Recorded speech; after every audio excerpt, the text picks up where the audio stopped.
नमस्कार, good afternoon, सत श्री अकाल।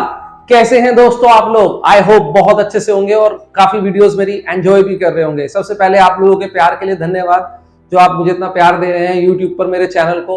इसी तरीके से मेरे चैनल को सब्सक्राइब करते रहिए, शेयर करते रहिए, लाइक करते रहिए।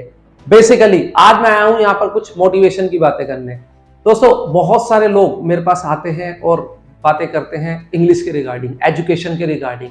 तो मैंने सोचा क्यों ना आज इसी से रिलेटेड मैं आपसे कुछ बातें करूं। बेसिकली कुछ लोग इस बात को लेकर बड़े चिंतित रहते हैं कि हम लोग इंग्लिश कैसे सीखें, एजुकेशन में आगे कैसे बढ़ें, एकेडमिक्स में अपने आप को इम्प्रूव कैसे करें।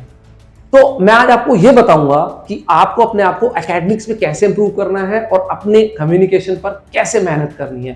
दोस्तों, सबसे पहले मैं आपको बता दूं, मेरे को पता है कि इस वीडियो को मेरे छोटे बच्चे भी देखेंगे, बड़े बच्चे भी देखेंगे और कुछ बड़े लोग भी देखेंगे। तो मैं चाहता हूं, वो तो मेरा देखो काम है, वो तो मैं YouTube पर आता हूं, वीडियोस बनाता हूं, तो ये तो मेरा काम है कि ज्यादा से ज्यादा वीडियो मेरी देखी जाए। लेकिन सबसे पहले मैं आज आपको एक बहुत बड़ी बात बताने जा रहा हूं कि लोग आते हैं, सुझाव देते हैं और सुझाव मुझे बहुत अच्छे लगते हैं। उन सुझावों से मैं अपनी लाइफ में बहुत कुछ सीखता हूं।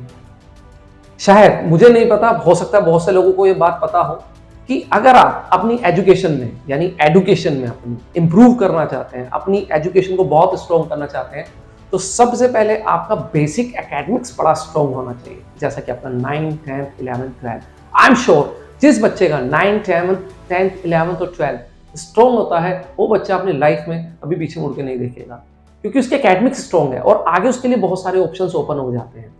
अब आप इसको कैसे स्ट्रॉन्ग करें? दोस्तों, कुछ नहीं करना।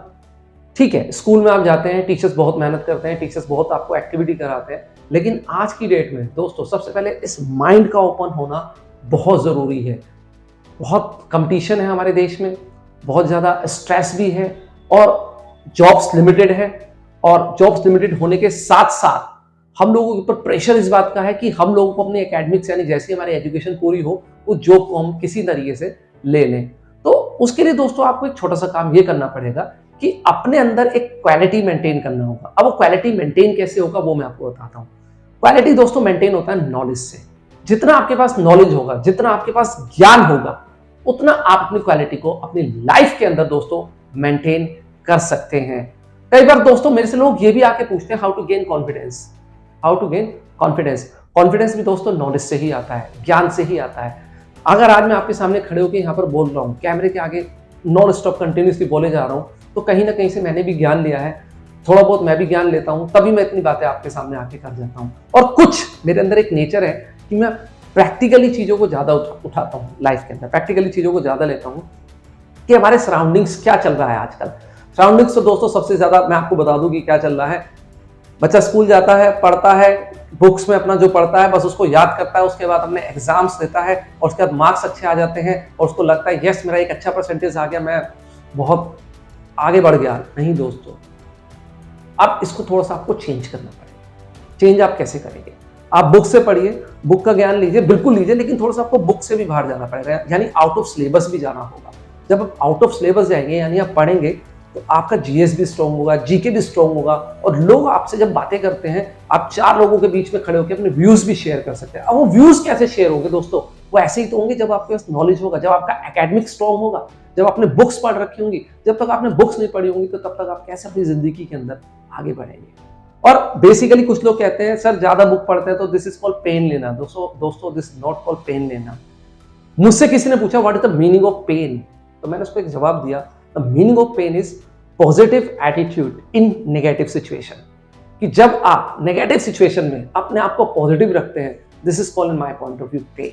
तो वो पेन आप क्यों ना एक पॉजिटिव वे में लीजिए, एजुकेशन फील्ड में लीजिए, अपने आप को एकेडमिक्स वाइज इंप्रूव करिए, अपने आप को इंप्रूव करिए ताकि आपके पेरेंट्स को, आपके टीचर्स को आपके ऊपर प्राउड हो। दोस्तों, मैं तो सिर्फ इतना जानता हूं कि जब हम अपनी जिंदगी में कभी आगे बढ़ते हैं, लाइफ में कभी प्रोग्रेस करते हैं, तो 2 लोग हमारी जिंदगी में हम पर जरूर प्राउड करते हैं।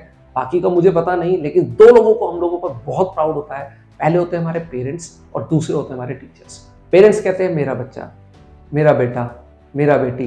टीचर कहता है मेरा स्टूडेंट, मेरा विद्यार्थी, क्योंकि उन्हें प्राउड होता है ना, आपने भी जिंदगी में कुछ किया। अब वो कैसे होगा? बातें बनाने से नहीं होता दोस्तों, वो पढ़ने से होगा। पढ़िए, जितना हो सके पढ़िए, जितना हो सके अपना टाइम एजुकेशन को दीजिए। आज की स्ट्रेस लाइफ में पढ़िए, एंजॉय करिए, पढ़िए, लेकिन एंजॉय का भी एक तरीका होता है। ये नहीं कि आप एंजॉय करने के लिए अननेसेसरी अपने टाइम को वेस्ट करते जा रहे हैं। मुझे पता है एग्जाम्स आ रहे हैं, आपके अब मार्च अप्रैल में एग्जाम टाइम होता है, उस एग्जाम में आप बिल्कुल पढ़िए और इतना पढ़िए कि आपका अगला पिछला सब कवर हो जाए एजुकेशन से रिलेटेड। और उसके साथ साथ, पढ़ने के साथ साथ अपने, सबसे पहले आपको अपने गोल को सेट करना चाहिए कि आज की डेट में आपका गोल क्या है। बहुत से बच्चों से मैं मिलता हूँ, मेरे पास ऑफलाइन ट्यूशंस के लिए लोग आते हैं, इंस्टीट्यूट में मेरे आते हैं, पढ़ने आते हैं, इंग्लिश सीखने मेरे पास आते हैं।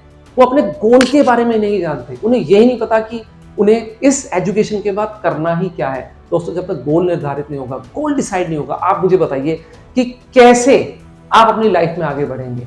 अब एक बच्चा एमबीए कर रहा है, उसको ये नहीं पता कि मुझे एमबीए के बाद करना क्या है। एक बच्चा बीटेक कर रहा है, उसे ये नहीं पता मैं बीटेक क्यों कर रहा हूँ, मुझे बीटेक के बाद करना क्या है। और सबसे बड़ी प्रॉब्लम तो दोस्तों आज की डेट में एक और आती है कि बच्चा एमबीए कर रहा है, बीटेक कर रहा है, उसके पास कम्युनिकेशन स्किल्स ही नहीं है, उसके पास इंग्लिश का ही ज्ञान नहीं है, इंग्लिश की ही नॉलेज नहीं है। अब आप मुझे बताइए कि क्या कोई भी प्राइवेट ऑर्गेनाइजेशन जिसकी आप बात करते हैं, बेसिकली आप एमएनसी की बात करते हैं, मल्टीनेशनल कंपनी की बात करते हैं, क्या कोई एमएनसी जॉब दे देगा?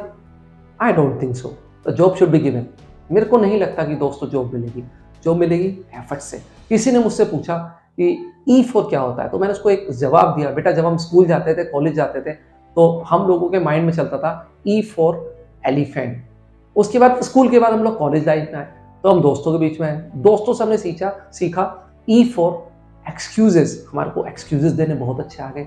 लेकिन जैसे हम इस प्रोफेशनल लाइफ में आए और बढ़ने के लिए हमने कोशिश की और सोचा और कोशिश कर रहे हैं, तो मुझे एक्चुअल मीनिंग पता लगा दोस्तों कि ई का मतलब ना तो एक्सक्यूजेस होता, ना ही एलिफेंट होता। ई का मतलब होता है एफर्ट्स।